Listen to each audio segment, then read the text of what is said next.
povo abençoado do Senhor Jesus, tudo bem com vocês?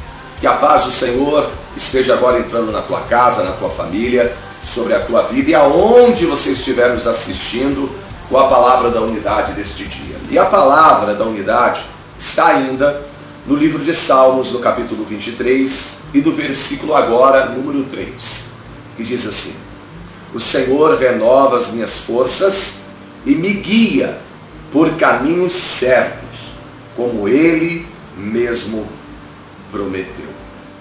Bom, nós estávamos falando sobre Davi no dia de ontem, e ainda Davi é um grande exemplo para nós, porque Davi, ele teve vivenciado em sua vida as experiências de estar andando ao lado de Deus.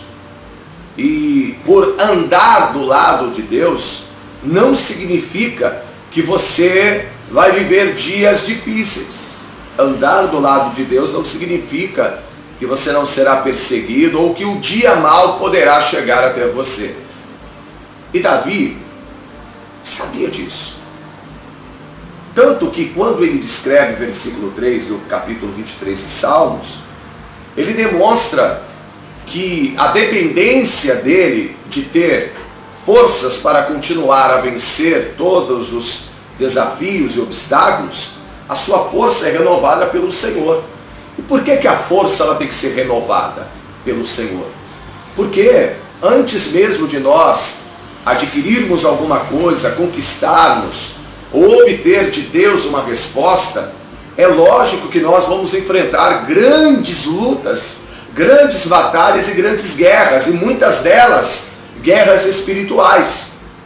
E como qualquer guerra, como qualquer batalha, chega um momento que você vai ficar cansado. E é nesse momento que Deus faz toda a diferença. Porque quando eu não estou mais suportando, quando eu não estou mais aguentando, quando o peso parece demais para eu carregar, é que aí entra o renovo de Deus para as minhas forças. Davi é um grande exemplo porque, apesar de a coroa já estar prometida para ele, apesar do trono já estar prometido para ele, apesar de o reino já estar prometido para ele, Davi, ele precisava ainda guerrear, porque o diabo suscitou o coração de Saul, né, para então agora perseguir Davi e abortar o cumprimento da promessa de Deus na vida dele. E então Saul, por muitos anos, começa a perseguir a Davi por muitos lugares, apesar de Davi ter aí 2 ou mais chances de poder até matar a Saul. Saul, mesmo assim, sabendo que Davi podia ter o matado e não fez, ainda continuava a perseguir a Davi.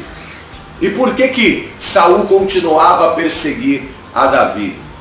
É porque Saul já tinha percebido que a presença de Deus não era mais com ele, que Deus já tinha quebrado a aliança com ele e destruído o seu governo e, lógico, colocado sobre a vida de um jovem chamado Davi.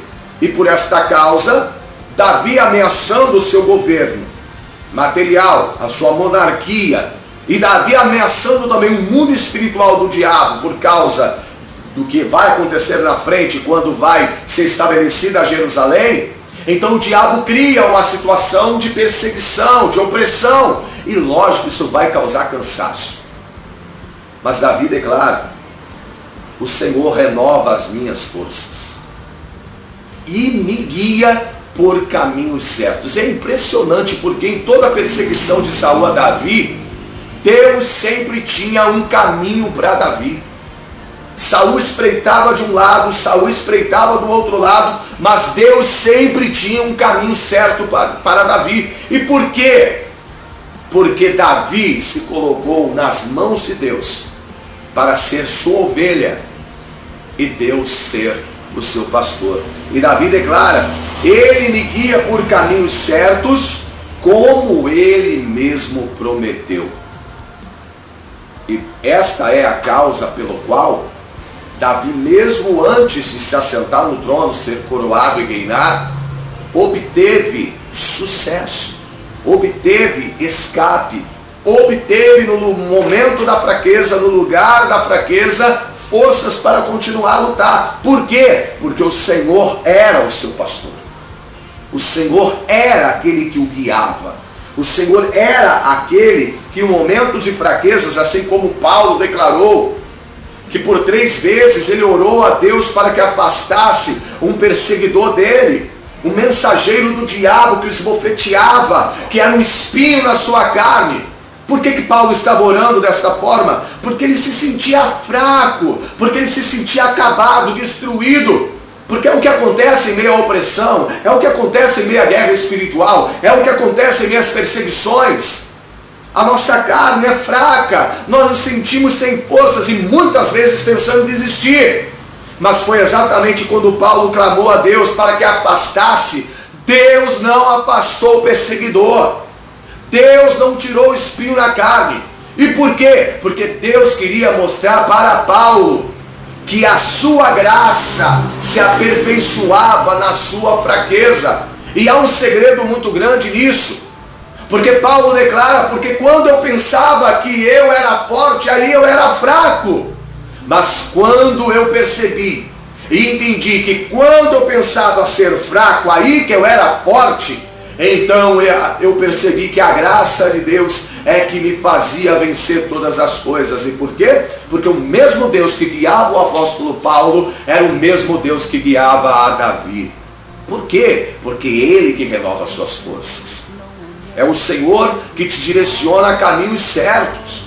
E porque Ele declarou na sua palavra, eu sou o caminho.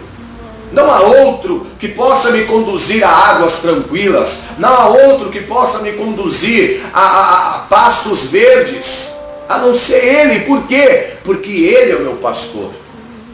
E por isso que você hoje está ouvindo esta palavra. Deus está dizendo pela minha boca, para você permitir Ele ser o seu pastor, porque Ele renova as tuas forças.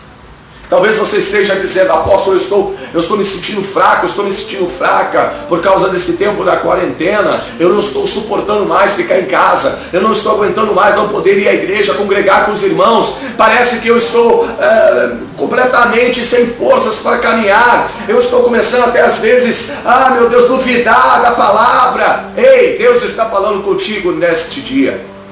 Deus está falando contigo nesta hora. Deixe Ele ser o teu pastor, porque é Ele quem renova as tuas forças.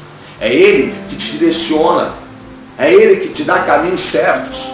E hoje é 1º de abril, nós estamos iniciando o mês de abril, que é o mês da ressurreição profética, aonde vamos viver direcionados pela palavra que vem da boca de Deus, a palavra profética, a palavra que nos direciona, em que faz as coisas invisíveis tornarem-se visíveis. A palavra que quando é liberada, faz com que aquilo que não existia, a partir daquele momento existir. Assim como Deus disse ao profeta Ezequiel no capítulo 37, quando Deus disse, profetiza sobre o vale de ossos secos, profetiza. E Deus está usando a minha boca para te dizer, se levante, porque é Ele que te renova as tuas forças. É Ele que sua destra, a sua mão direita que te levanta, te ajuda, te fortalece. E é Ele que não te deixa andar perdido, porque Ele te direciona a caminhos certos, a caminhos que você não vai tropeçar e nem cair, a caminhos aonde o ladrão não vai te minar e te furtar e te roubar, e a caminhos aonde o assassino não vai te encontrar para te matar, porque Jesus é o caminho, e é Ele que cumpre tudo aquilo que promete. Porque Deus não é homem para que minta, nem filho do homem para que se arrependa. Aquilo que Ele prometeu a você vai se cumprir. Mas se coloque debaixo da autoridade do pastor dos pastores. Sim, do pastor dos pastores. Coloque sobre a autoridade do apóstolo dos apóstolos. Coloque sobre a autoridade do Senhor dos senhores, do Rei dos reis e do único poderoso Deus da nossa vida. E Ele vai te fazer triunfar.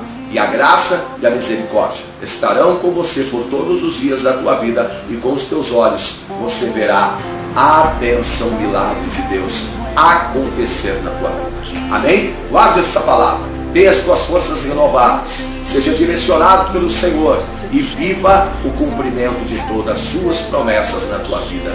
Em nome de Jesus. Deus te abençoe. Forte abraço. Beijo no teu coração. Em unidade corpo. Que a graça e o poder do Espírito Santo estejam sobre a tua vida no dia de hoje. Em nome de Jesus. Deus te abençoe. Tchau, tchau, minha gente.